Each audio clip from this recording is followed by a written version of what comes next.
Mercado de trabalho apresenta pior índice em 22 anos. Governo dá áreas do pré-sal à Petrobras. Número de protestos caem durante a Copa do Mundo. E saiba como será o inverno de 2014 agora no Câmara Notícias.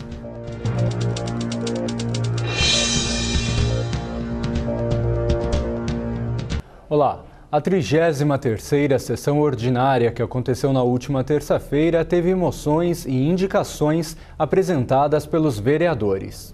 A sessão iniciou com a aprovação de moções de pesar e congratulações apresentadas pelos vereadores, como a moção número 112 de 2014 do vereador presidente da Casa, Antônio Toniolo, em congratulações à Unifiel pela realização da 7ª corrida de Santo Antônio.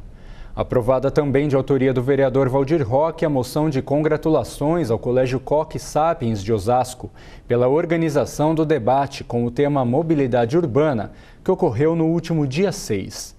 E do vereador Maluco Beleza a moção de congratulações ao Senado Federal em apoio ao projeto de lei 2865 de 2011, de autoria do senador Marcelo Crivella, que altera o artigo 193 da CLT, que torna perigosa a atividade dos trabalhadores em motocicletas, garantindo assim direito de adicional de periculosidade. Na tribuna, o vereador Dinei Simão, insatisfeito com a falta de atenção do poder público às indicações apresentadas pelo Legislativo, fez um desabafo. A gente anda pela rua, a gente faz os pedidos, que os munícipes pedem, nos cobram, então eu acho que tem que ter uma atenção maior com as nossas indicações.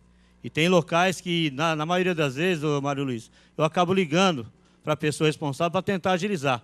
Pode ser errado ou não, em alguns casos até dá certo, mas eu fico triste porque o pessoal tem me procurado e reclamado muito da demora com que está sendo realizado os pedidos nossos. E o vereador Rogério Lins falou sobre a importância de operações catabagulho na cidade, além de um trabalho de orientação e prevenção contra a sujeira em Osasco. A importância da gente organizar as ações, orientar a população, fazer a parte inclusive educativa para falar para a população colaborar e não jogar o resíduo, o entulho, os móveis nas ruas. Porque isso traz diversos problemas para a nossa cidade. A sessão na íntegra está disponível no site osasco.sp.leg.br e também no canal do YouTube TV Câmara Osasco.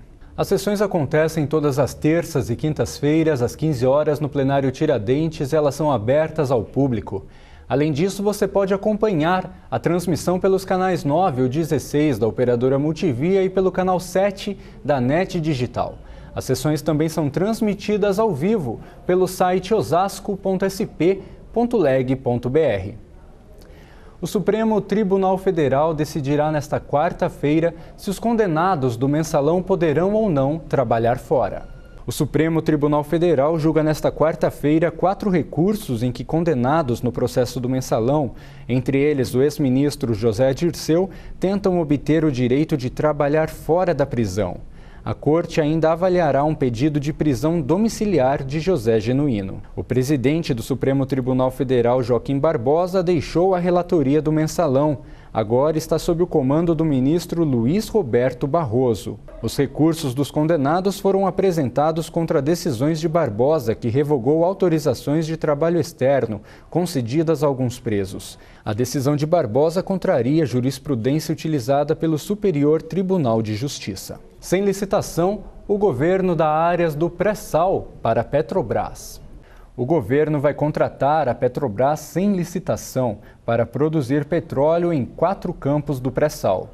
A estatal poderá explorar até 14 bilhões de barris e terá de pagar 2 bilhões em bônus à União neste ano. A presidente Graça Foster disse que o caixa da companhia não será prejudicado.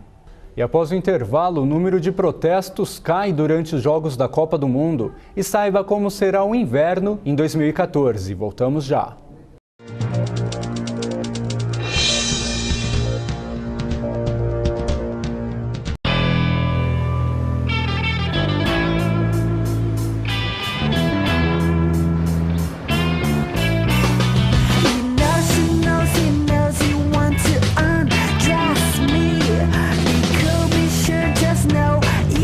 Take it if you give, and all I ask is to remember.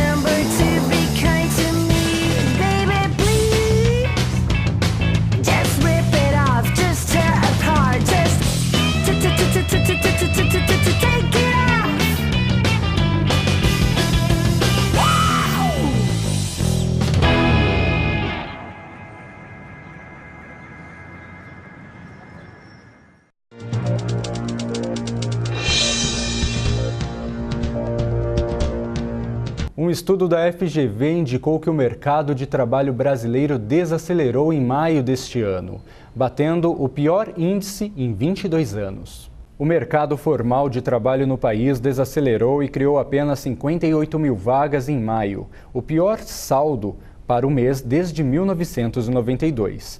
Havia uma expectativa do governo de que a Copa pudesse impulsionar as contratações com carteira assinada para que elas superassem os 72 mil postos criados em maio do ano passado.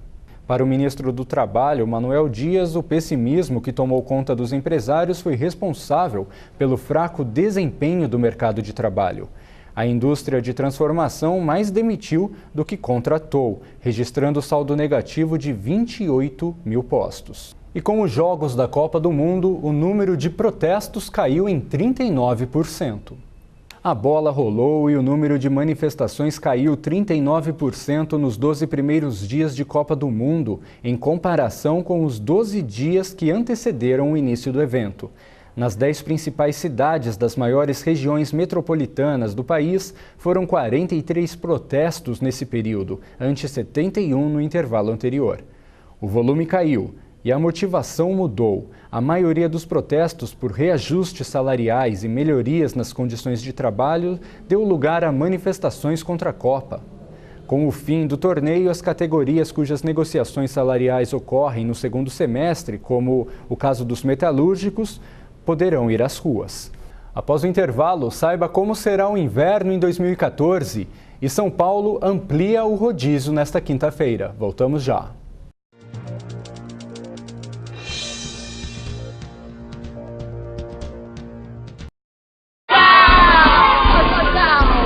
Peteleco, né? Você não tem vergonha de fazer apologia à violência, não? Peteleco? E esse cabelo azul, claramente um recurso visual para atrair as crianças. Sem falar nessa flor que esguicha a água. Isso é desperdício, hein? Cadê a sua consciência ambiental, meu amigo? Francamente. O CONAR é responsável por regular a publicidade no Brasil e todos os dias recebe dezenas de reclamações. Muitas são justas, outras nem tanto. Confie em quem entende. Confie no CONAR.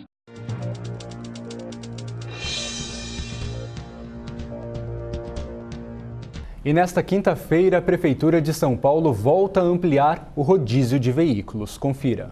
A Prefeitura de São Paulo decidiu ampliar também nesta quinta-feira o rodízio de veículos na cidade. A medida, já adotada na última segunda-feira, dia 23, visa evitar que o jogo entre a Coreia do Sul e Bélgica, no Itaquerão, cause impactos no trânsito. Veículos com placas final 7 ou 8 não poderão circular das 7 da manhã às 8 horas da noite. O horário das faixas exclusivas de ônibus também será estendido para o dia inteiro. Normalmente, eles funcionam apenas nos horários de pico da manhã e da tarde. E agora, com a nossa parceira Clima Tempo, o meteorologista Alexandre Nascimento fala como será o inverno deste ano. A região sudeste clama por água, mas infelizmente não é nessa época do ano que isso ocorre.